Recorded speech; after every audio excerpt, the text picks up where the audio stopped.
So you can feel what it's like to sit, to just let your body become still.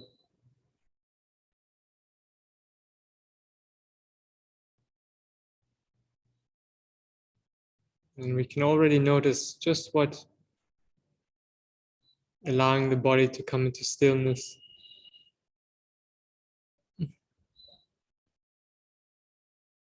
does for our mind.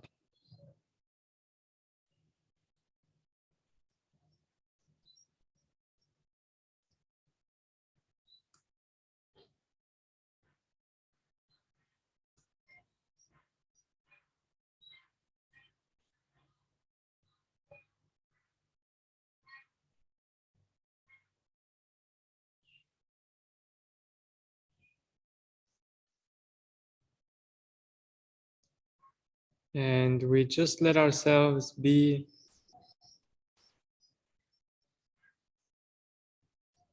here in this moment. Just letting past and future fall away. What is really happening right now?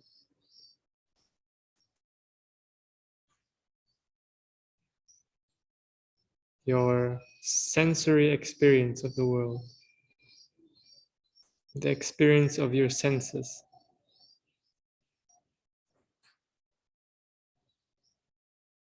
Your hearing, your seeing, your feeling,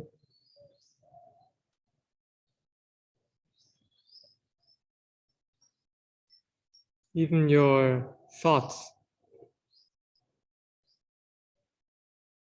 They are all happening right now.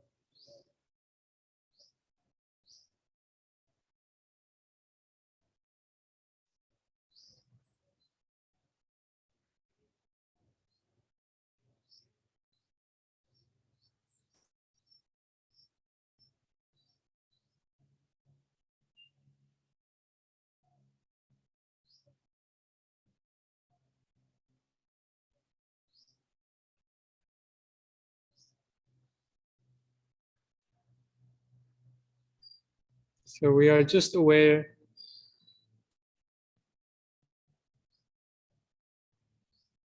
of the happening, of the process of happening as it unfolds, as it's unfolding.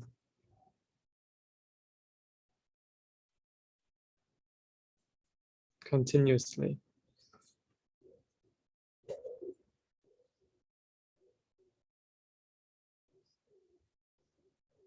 Sometimes a sound, sometimes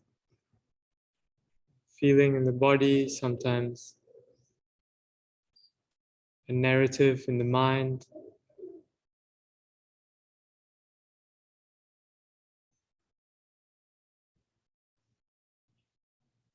Just relax and enjoy the show.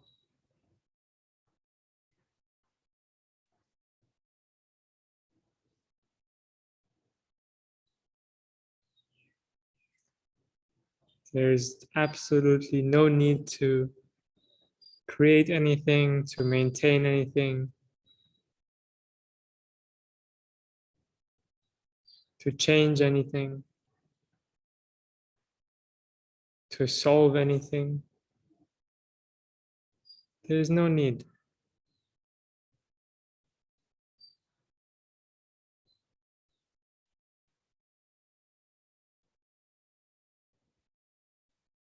Everything is just as it is.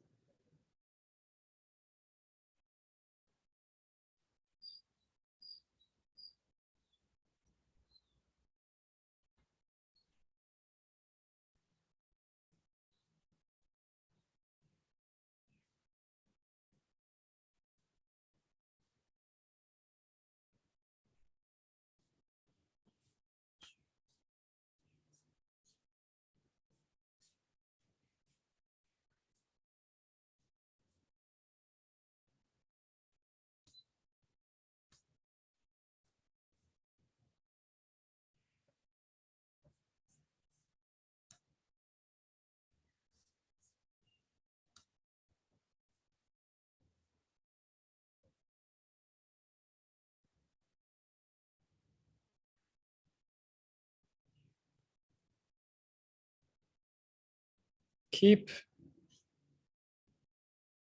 on asking yourself, what now? What now?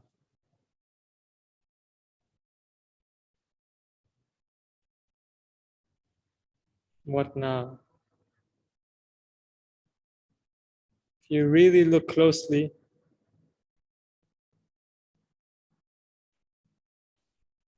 the answer will be different in every single moment.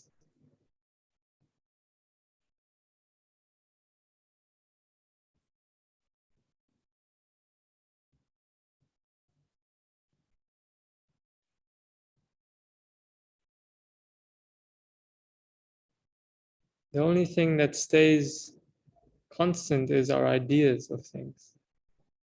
Our actual sensory experience is changing.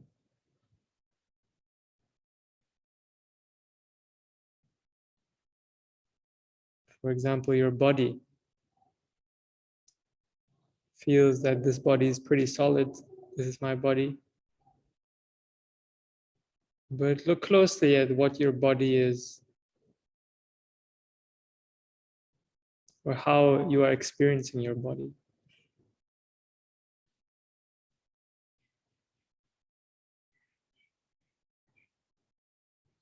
Your attention is constantly jumping around the body.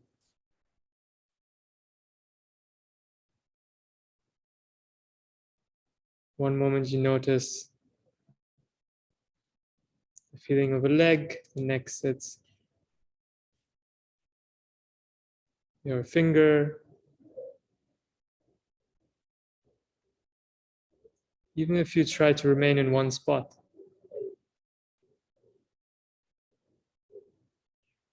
what you feel is always changing.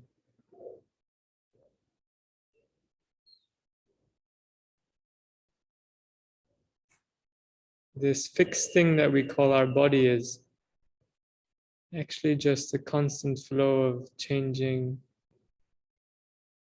experience, sensory experience.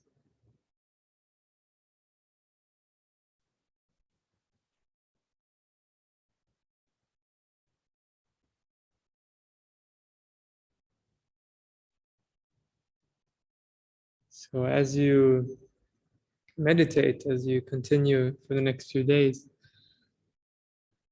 just really start to question this assumption of permanence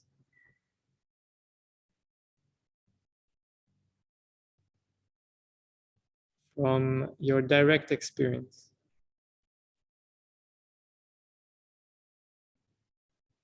Even your thoughts, you might think that your thinking is a constant, but your thoughts are constantly changing.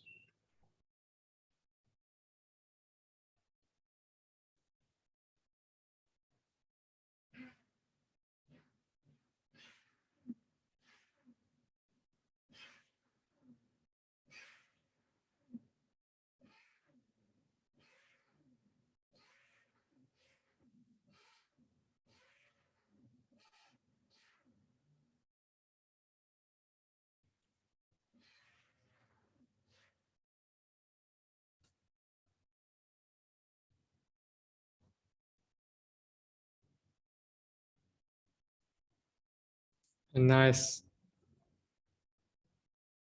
thing to do also is to listen to the sounds.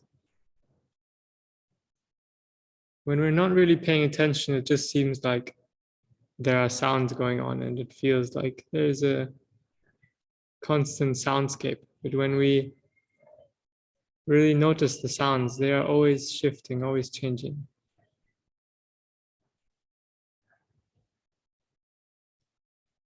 And we can't really control what comes next.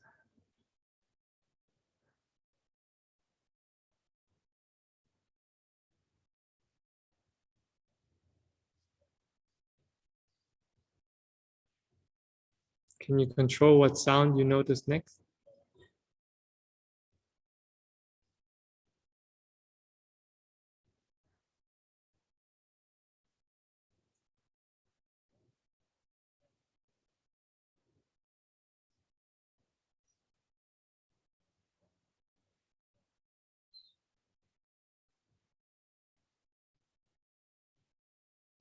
And same with the body.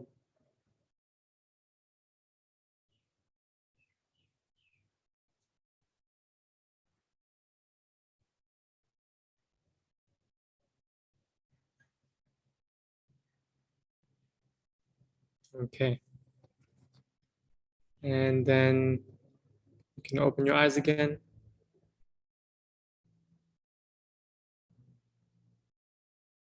So just to start off, I want to ask a question. How is the relationship to your experience and habits of your mind changed in the last few days? I will just close the window.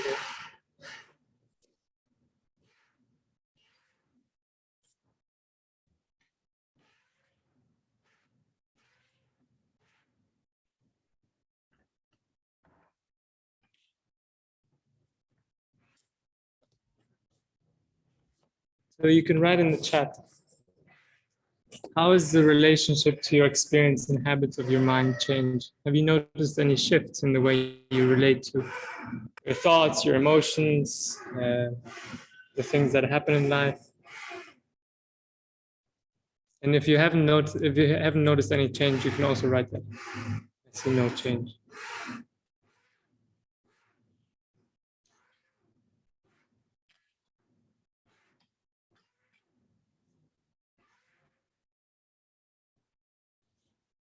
I got one direct message, deep relaxation.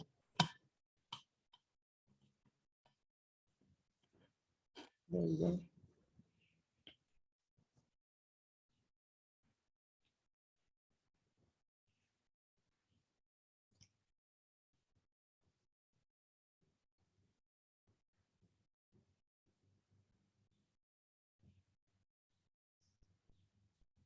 I became more patient with myself and what was happening to me.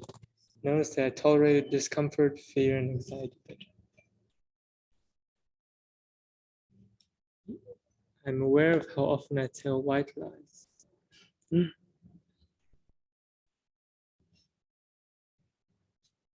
Can you notice why you tell white lies, or can you notice what happens before you tell a white lie? What is the intention or motivation behind the white lies usually?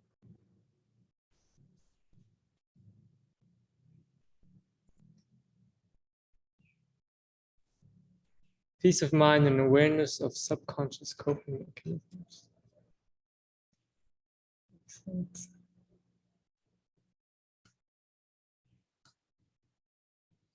So what we see as we start to investigate ourselves, as we start to observe ourselves more, as we spend a good chunk of our time to observe the process of mind and body. And our focus object is really just the anchor for that. So you've been focusing on the breath. Now we will start to focus on body sensations. But really that's just a tool, or just to keep the mind a little bit busy, so that we don't just sit there and dream and think about stuff for the whole hour. But you can notice how everything is changing and how the mind is working, how the mind-body system is working. So exactly, that's you can start to notice things which are usually maybe just outside of your normal conscious range of things that you perceive. So you might be able to perceive something that you weren't perceiving before. For example, subconscious coping mechanisms, as someone put in the chat. Yeah, maybe the thing which we're just doing automatically before, without thinking twice about it. Now you maybe know you're still doing it, but you're noticing a little bit of something like, oh, where is this coming from? Or maybe you can catch it a moment before it happens. Or someone was saying that you can tolerate discomfort, fear, and anxiety better. Exactly. So when we see discomfort, fear, and anxiety, first thing is just to see that it's there. And when we start to see that it's there, we start to slowly create a little bit of more of a gap between what I am and the experience of that discomfort, fear, and anxiety. Where previously we were totally wrapped wrapped up in it and totally identified with the thoughts that it was creating, or the feelings or emotions, etc. But maybe now there's a little bit more space, a little bit of a pause, which helps those to be tolerated more. And if you tolerate them more, they actually start to not last as long. Sleeping better is also a nice side effect, as we help give space for the usual junk that kind of crowds out our good sleep to emerge in our meditations.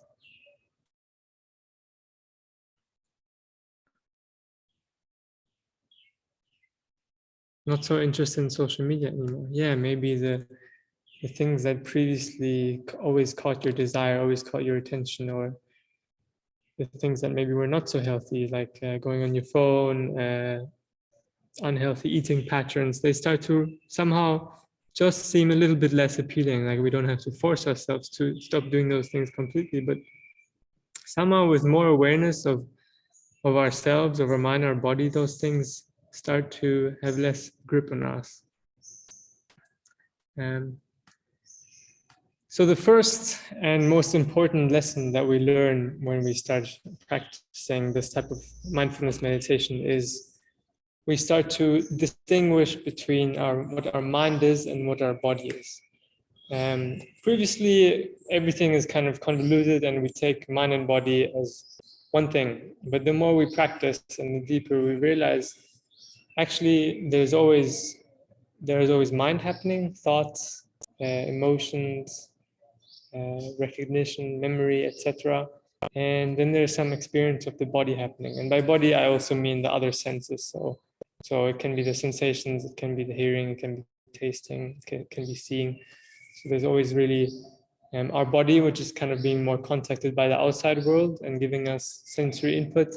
And then there's our mind, which is kind of creating the stories, the narratives, the worries, the anxieties, the fears, the desires, etc., etc. And the second thing that we start to see when we can recognize mind and body during our meditation is that they're constantly influencing each other. So, for example, in the meditation posture, you might have, if you played around a little bit with meditation posture, for example, if you kind of chilled more out a bit and were leaning in something, or if you laid down, you notice this posture of your body has an immediate effect on the alertness of your mind, the level of relaxation of your mind, the level of how attentive your mind is. And that's why we take a nice posture which kind of balances that alertness and relaxation. Another example is this nice game that my teacher always plays. So I say apple, apple, apple. What kind of apple do you see? So maybe you can just write that in the chat. What apple do you see when I say apple?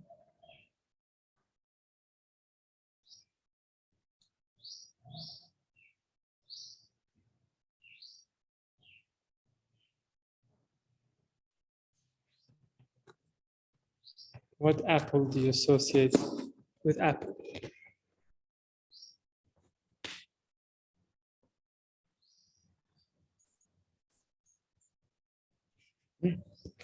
Red apples, a yellow-green succulent apple, a green Granny Smith apple.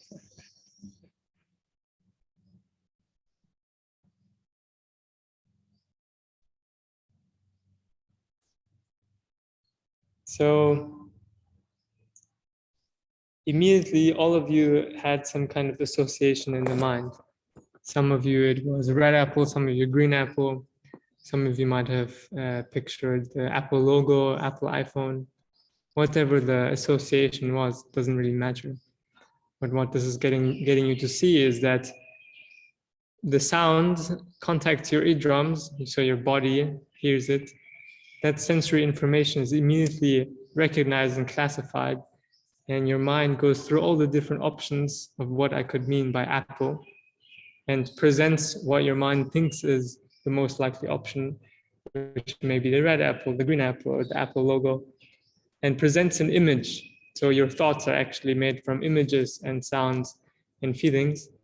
And this image gets projected into your consciousness. And you might have noticed that, and you might have seen that in your imagination. Oh, I see a green apple, and then you wrote that into the chat. So if you have the clarity to see what is body and mind, if you see that over and over, you start to see how they influence each other, how mind and body is constantly impacting each other. And yeah, it's the same thing the other way around. Then for example, this yellow-green succulent apple, does that already create some sensation in the mouth of saliva or something like this? So our imagination, our mind is also constantly influencing the way our body is and the chemical reactions in our body. So why is that important? It's important because the way we usually go about life is with a lot of ignorance about how this process is happening. But when we can see it, we can actually interrupt this process, especially with the things that usually cause us pain or suffering. So for example, if you really deeply feel a physical pain in your body, and you might initially start to get a lot of worry or anxiety around it, but if you very deeply feel it, it actually just feels it for what it is. It just feels the pain for what it is, and that pain doesn't translate into anxiety in the mind. So we're kind of cutting the connection and just experience in isolation. It's the same thing with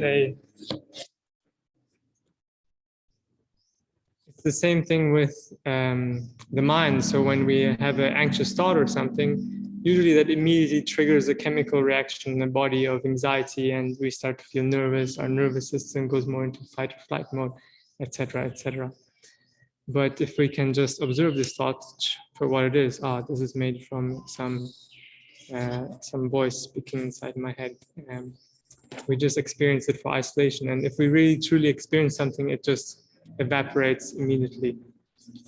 Even if it doesn't evaporate immediately, it just puts a little bit of a break on this constant chain reaction that we're going through.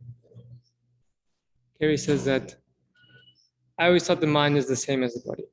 Ultimately, they are the same. They are the same system, and they are constantly influencing each other, and they are very interconnected. So it's not that we see them as two independent things, but it's more through observation we start to separate those two, and we start to see more clearly how they influence each other.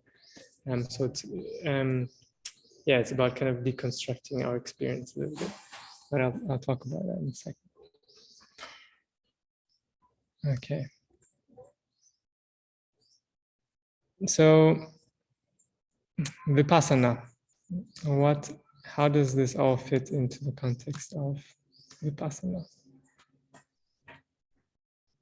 So Vipassana means the pasana means to see.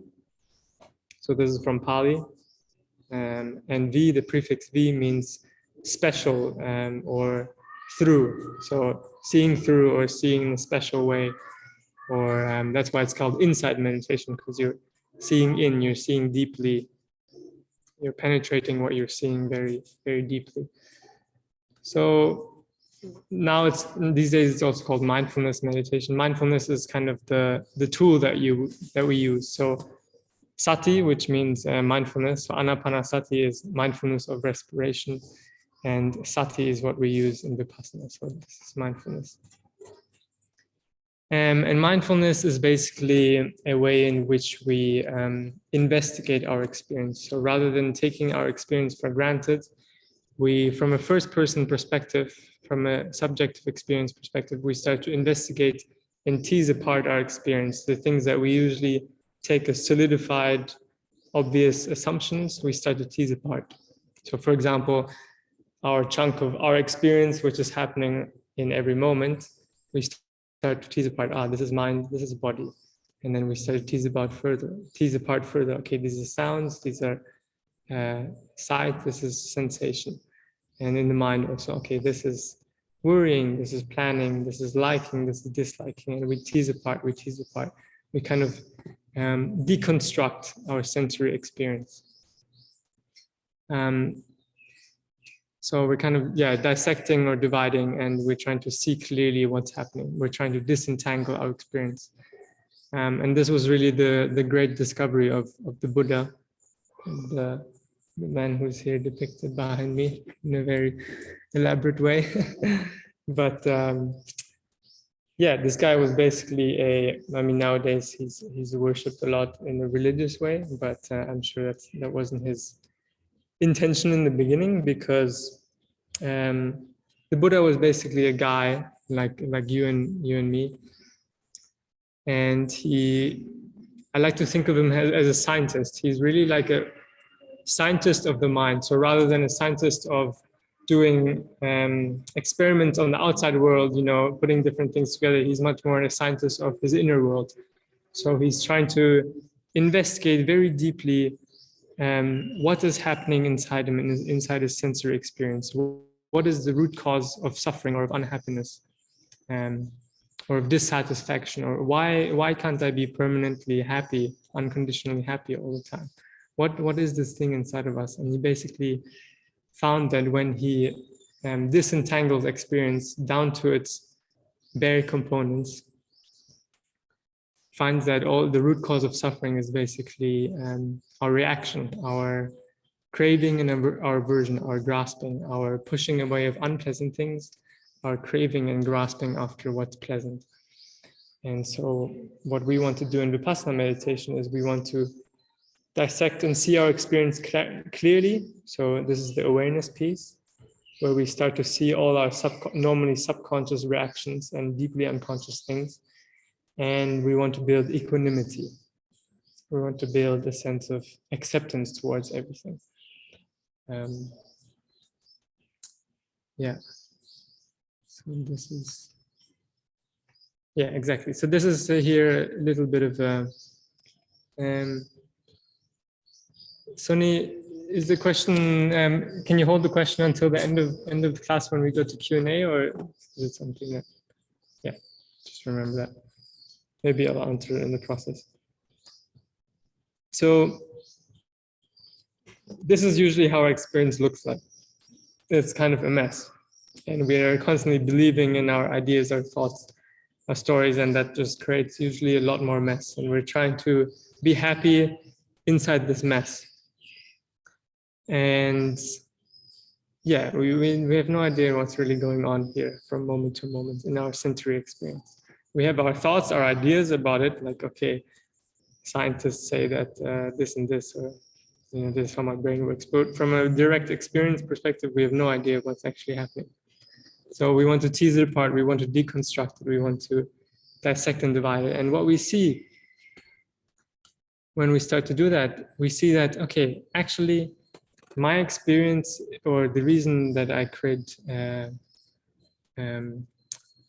that I've always fallen into situations where I don't feel happy, or where I feel sad, or I feel anxious, lonely, depressed, etc., is due to a few key patterns or reasons. So actually, this previous slide is just these 3 squiggles, which were copy-pasted all over and over again. And that's basically what we're doing in life also. We have a few key things, but we just kind of repeat those patterns over and over again, which creates some, not always best outcomes for us, and not the best outcomes for others.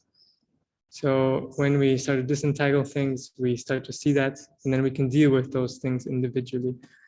And do you know this feeling when you are having a kind of a bad day, everything is just going wrong, and you're getting very frustrated, and maybe you wake up on a bad, on the wrong side of the bed is the saying, and then everything just goes wrong and wrong from there, and it's very overwhelming. Or for example, when you have a lot of work to do, it's almost like all that work becomes one big chunk of worry and anxiety, and it's so hard to try and start.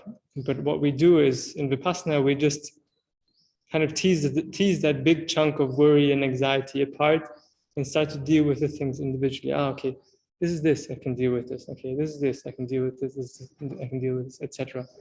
And when we deal with our things individually, they are much less, cause much less of a problem for us. And eventually we actually see there is no problems at all. Everything is just experience, which is constantly coming and going. But yeah, maybe you'll experience that for some moments here and there's really no problems. But maybe most of the time it feels like there's always a problem to solve. But yeah, step by step.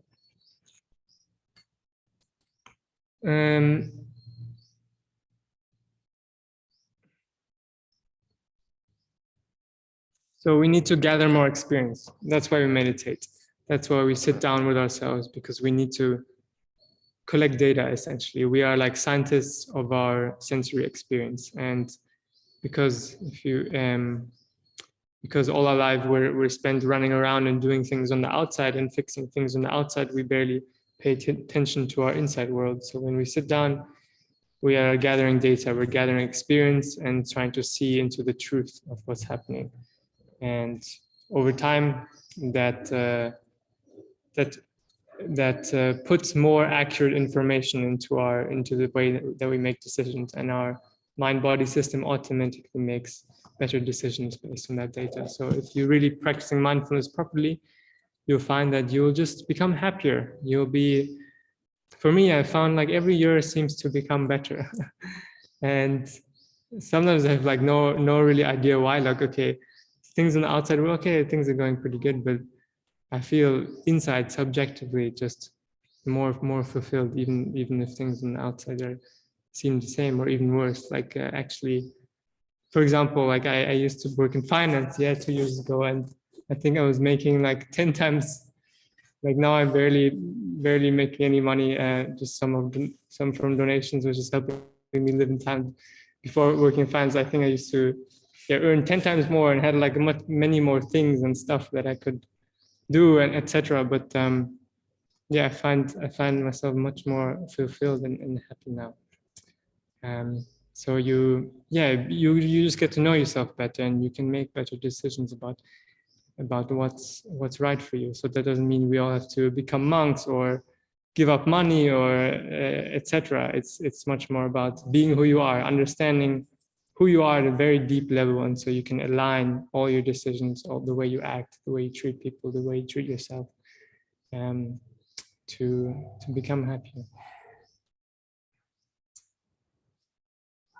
So, a little formula, many of you probably might know this, but our suffering is usually not due to the pain. It's usually a lot of times due to the resistance to that pain. And so the formula, suffering is pain times resistance. For example, you feel physical discomfort during your meditation, and you might have moments where you really feel okay with this physical discomfort. It's just feeling. But then there's other moments where you're kind of freaking out and you feel anxious. Oh, I don't want this. I'm going to move. Or how much longer is left? Or oh my God, etc. And that is actually what creates more and more the subjective feeling of dissatisfaction. So try to just dial down this resistance a little bit that we have, and we have a term for this, which I mentioned before, equanimity.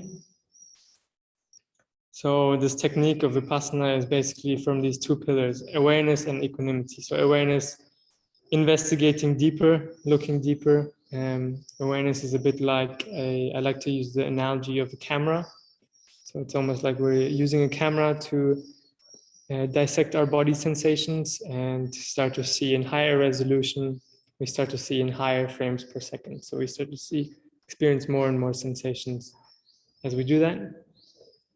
And we have equanimity, which is basically, which comes from the word inner balance in Latin, I think. So we try to maintain a sense of inner balance no matter what experience is coming. So if it's unpleasant, it's unpleasant. We can accept it. If it's pleasant, we can just ride the pleasure until it passes away. Also, we're not we're not grasping after pleasure. We're not trying to prolong pleasure. We're just really being with whatever is, without trying to change it, without trying to create anything, without trying to maintain anything, and just continuously being with what is. And if we are really doing this, we will experience the freedom of the present moment. And the past falls away, the future falls away. There's just freedom. There's this experience, this experience, this experience. So it's not about experiencing bliss or having no thoughts or anything like that. That's what usually people think when they think meditation. Okay, it's about stopping all my thoughts. It's about sitting in blissful states. No, not at all. It's really about much more about the mundane, the ordinary, and experiencing the ordinary very deeply. And actually, the ordinary can become very fulfilling in that way. The mundane. And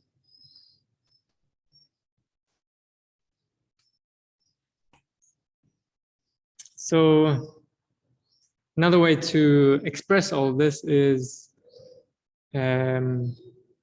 we usually have these assumptions about the way our experience works. So one assumption is that it's usually the things on the outside that is causing my misery or my discomfort. It's because the weather is too hot. It's because the sound of the drill is too annoying. It's because the technology isn't working properly. It's because I don't have this, or I need this, or it's because I want a hot girlfriend, or it's because I want to be more loved, or etc., etc. So we have these kinds of ideas, but we really see more and more that it's all just related to our ideas, our expectations. This is what creates happiness. This is what also creates suffering.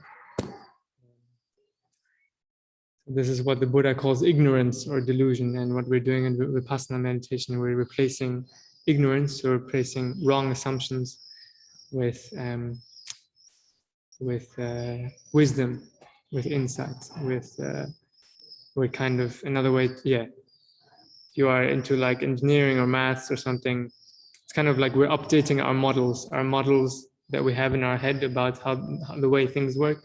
We're updating them to be more accurate models, and the more accurate the models, the more accurate our decisions, the more we can optimize our happiness.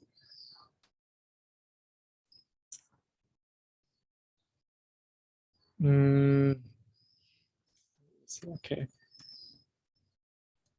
So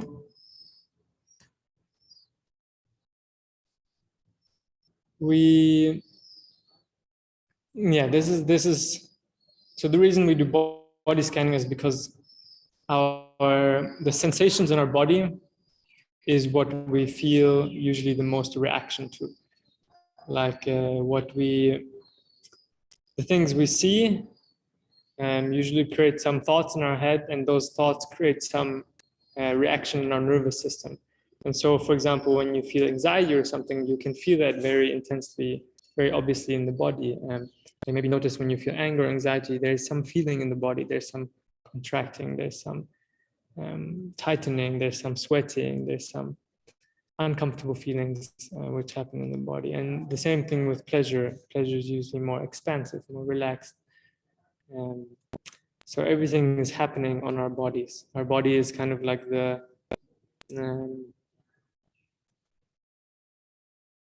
that's a good example. Yeah, our body is like the signal, the warning system, the thing which always reacts first, and the thing that if we learn to observe properly, this is where the most freedom can be from all these things that usually bother us. So this picture is a picture of a mountain river, and I encourage you to kind of view when you're doing the body scanning, to view your experience as a constantly changing phenomena. So like a river, if we kind of look at one part of the river, okay, the river seems to be a constant thing, but if we really look closely at just one part of the river, we see actually that is constantly changing, and we have no control over that change. So that change is impersonal. And the more we take that change personally, the more we suffer as a result. So it's the same with our life and our everything that's happening. Everything is just constantly changing. There's nothing which we can keep the same. Maybe it seems like it's staying the same for a while, okay, but yeah, it's always changing, and that whole process is very impersonal. The more we take it personally, the more we try to fixate things and keep the good things to be good, keep the bad things away, rather than just letting experience flow. And the more we create this kind of resistance, this almost like friction in the system. We just want to create a frictionless system, a frictionless mind-body system which lets experience pass through, no matter what it is. Yes. Okay, I think that was everything. So yeah, that was probably a lot of information. So we will going to just go through that in summary. So if you want to close down your eyes, come into your bodies, and feel what's going on now in the body. No need to identify or label it, but just experiencing the pure energetics of how your body feels.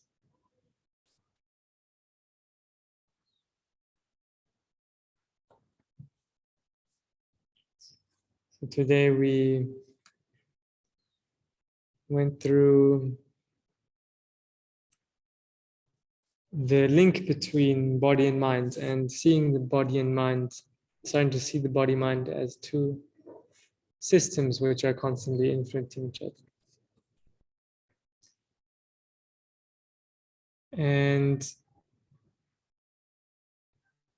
all of mind and body are, so all our thoughts, our emotions, our reactions, all have a counterpart in the body. When we feel anxiety in the mind, there will be something in the body which feels that way. When we feel happiness in the mind, there will be something in the body which feels that way.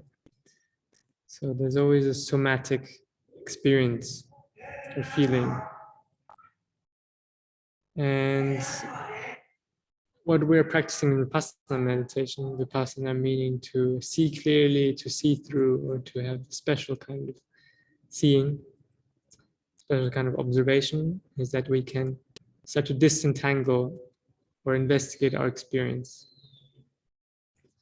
and deal with the things individually. It's only as a clump that experience becomes unmanageable. But when we really learn to see things clearly, they cease to be a problem. And the point of all this is to try and replace our ignorance or delusions or our misassumptions or our wrong models about the way things work with models which are more accurate, ideas, wisdom which is more accurate, based on our experience, not based on any ideas. So there's two main components to this technique. The first one is awareness. So kind of having a good camera, which we're observing our experience with. And the second one is equanimity, maintaining balanced mind, inner balance, which helps us see better, which helps us reprogram the habit pattern of reacting. And I invite you to see your experience as an impersonal, changing phenomena, constantly happening. Okay, so you can open up the eyes again, and feel free to ask me to elaborate on something that maybe wasn't so clear, or ask a question about the practice or about what you just heard, or anything at all. You can write it in the chat or speak it. Sunny, maybe did your question still exist? Yes. Hi, hi there. Right. So I had a couple of questions. When you asked us to notice the breathing, like how the breath goes in and how the breath goes out. So I noticed that while breathing in, it's quite relaxed, but while breathing out, there are certain vibrations and certain kind of fear. It was not regular, the breathing. So why does this happen? Like, is it normal or?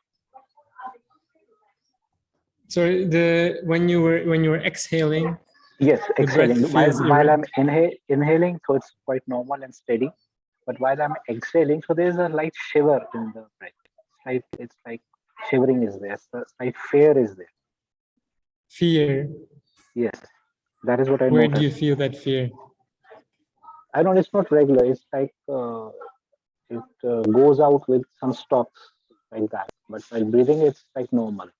But while breathing out, it's like slight vibration is And where do you feel this vibration? Is it emotion, or do you feel this inside the sensation of the breath? inside the sensation of the breath. Yes.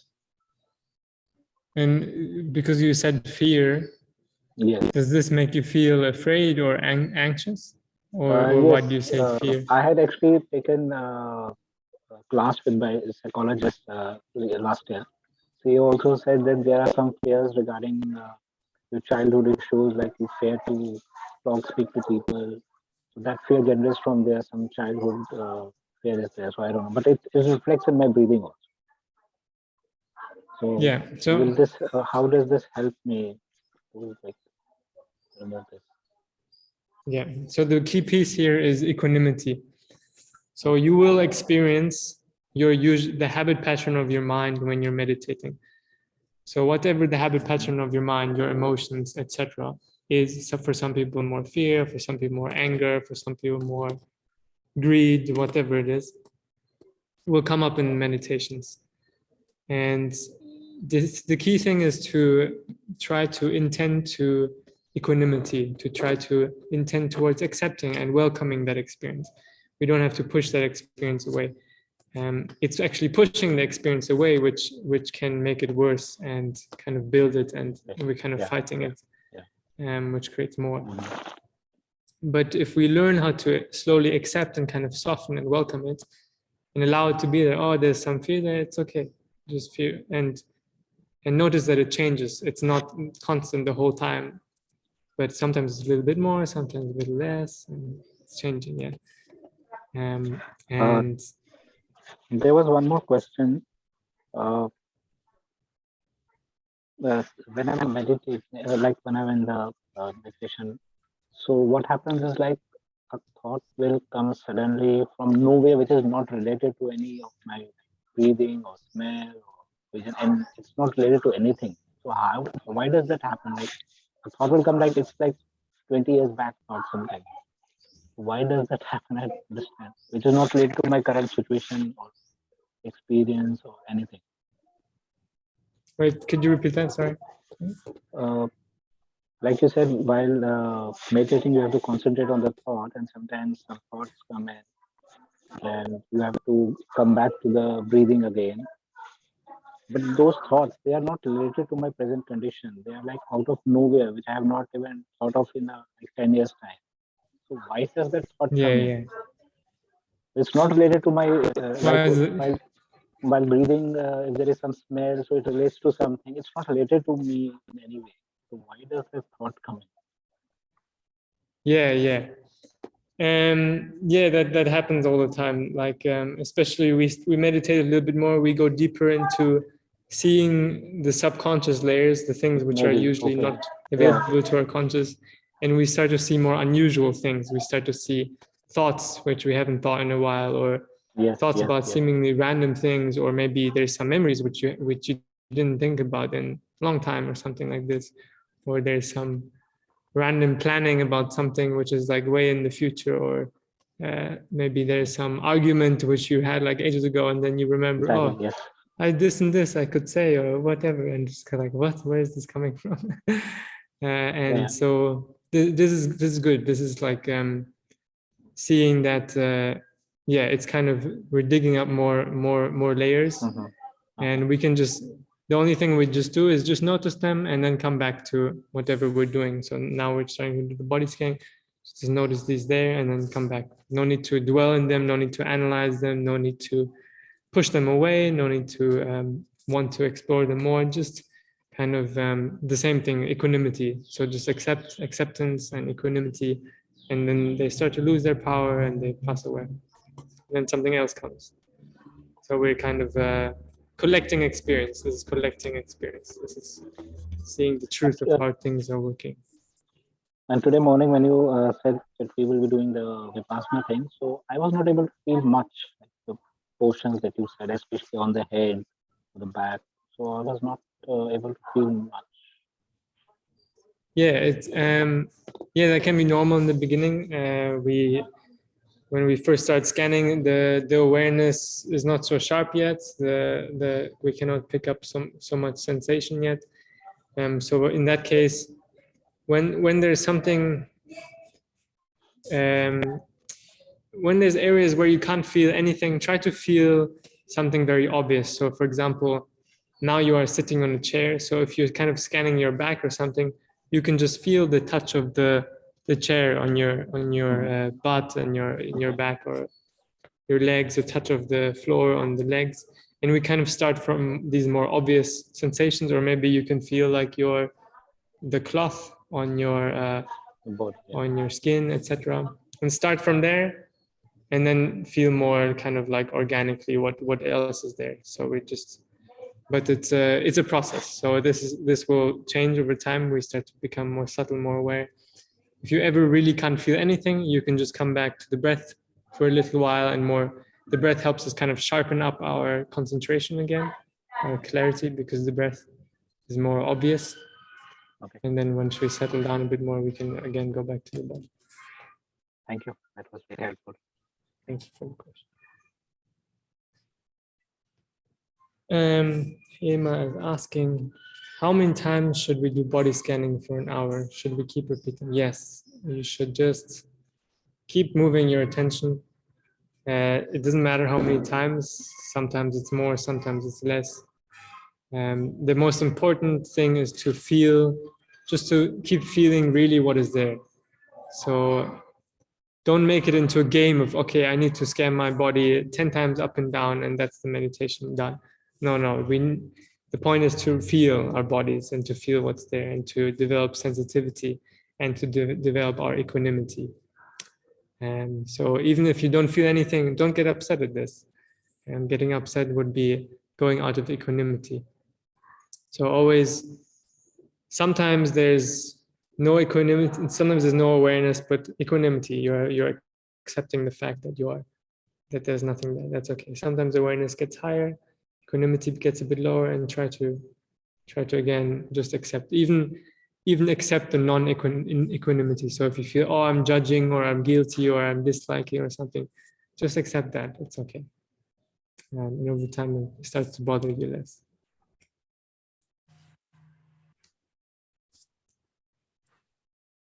Yes, Mike. So when we're scanning, as I'm going down, it feels like I'll feel things everywhere, even though I'm trying to focus on certain particular parts of the body. Is that all right that I'm being aware of my whole body? You can kind of try to stay with the scanning. You can change the way that you scan so you can feel like larger areas or smaller areas. But you want to be able to build sensitivity towards your whole body. So often if we just stay with the more obvious things, then we'll never look at the parts of our body which are less obvious or where we don't feel something as strong. So we want to be able to feel sensations everywhere in our body. Well, like when I'm scanning, like in my legs, I'll still be feeling stuff in my head or my arm. And it seems almost like when I'm trying to focus on my calf or shin, I'll feel it more on my ear or whatnot. Yeah. Does it feel like that is happening in parallel, or is your attention alternating?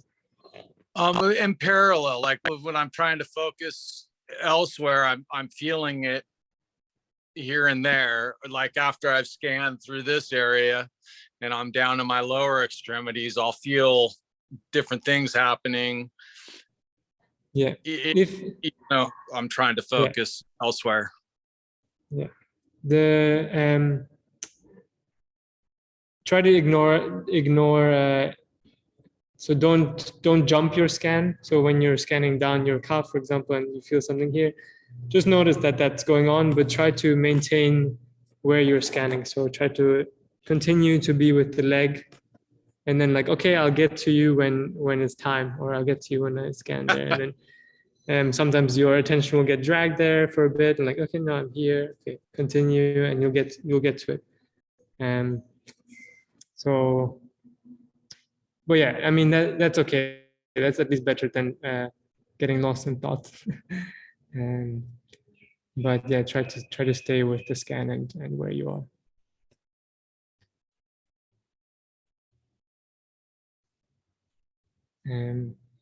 The key thing there is to build the awareness, so the more sensitivity. So as I was saying before, if we're not trying to feel body parts, which we usually don't feel, we don't build the sensitivity or more deeper awareness towards, because some things are more big and obvious, which we usually tend to feel a lot, like maybe for you it's the sensations of your head or whatever. But then some things are kind of more small and subtle, and we want to try and feel that also.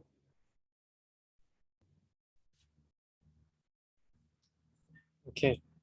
What else is there? Sunny, how do you change habits which have been with you for a long time, say 20 years? Slowly, bit by bit. We can't expect that they will go away next week, but we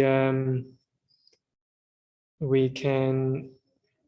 The first thing to do is practice mindfulness, to be aware, and to be aware as much as possible when those unwanted habits surface. So, for example, an unwanted habit of going on my phone. So if I'm really practicing, if I continue to practice the mindfulness of the body, so to be aware of my body throughout the day, if I notice that bad habit is about to come, I can continue to do the mindfulness of the body and feel that. And that will just create a little bit more awareness of, oh, I'm doing this bad habit. Okay. And there'll be a little bit more, there's like a little bit more part of your mind which is watching that happening. Because before, we just do it and without even thinking, and we do it and we get super lost and dragged into it. But if there's a little bit of awareness, a little bit of part of our mind watching, that part of the mind is learning, that part of the mind is gaining experience, and that part of the mind is seeing, oh, this is the bad habit and I don't really like doing this. And next time it'll be a bit easier, and next time it'll be a bit easier. And so bit by bit, we build awareness of those things. And then maybe next time, instead of using the phone for 2 hours, I'll just use it for 1.5 hours or something. Okay, that's enough. And the next time, okay, 1 hour. And so bit by bit, so we don't need to go cold turkey on everything and quit everything, because usually if we use too much intense discipline, it can create a lot of inner tension and stress, and then sometimes we tend to bounce back again into the other extreme, and then we'll find we'll bounce between extremes. Like there'll be 2 days where I eat super healthy and good and only salads, and then I give up in 2 days of eating utter trash and junk food, etc. Because rather than it coming from an experiential place of understanding our habits and truly wanting to change them, it comes from some mind command and not coming from deep within the system. Yeah. Unless it's something a very bad addiction, I don't know, like something which is very unhealthy to keep doing. Maybe then it's better to quit it outright. But yeah.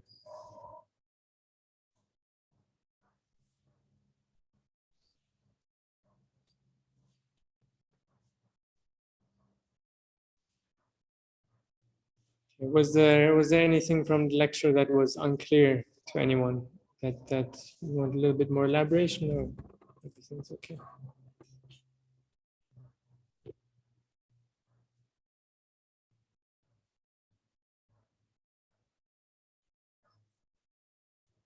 Okay.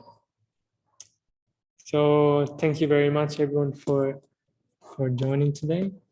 Your Wednesday morning or afternoon or whatever. I think, Mike, for you, it might even be like middle of the night, right? But yeah, thank you so much. And tomorrow we have Q&A sessions. And otherwise, yeah, I wish you good luck with the practice. Continue doing the work. I received some beautiful messages from people about some of the benefits they've been seeing already, which is great. And yeah, and always reach out to me if you have any questions. Asking questions is actually a very helpful thing to do. Not only for me seeing where you're at, but also if you kind of formulate some questions, it helps you engage more with the material and helps your mind to also engage more with the meditations if you're kind of inquiring and questioning things, but not falling too much into an analysis. Okay, enough talking. Thank you so much for joining, and may you have a beautiful rest of your day, and I will see you soon.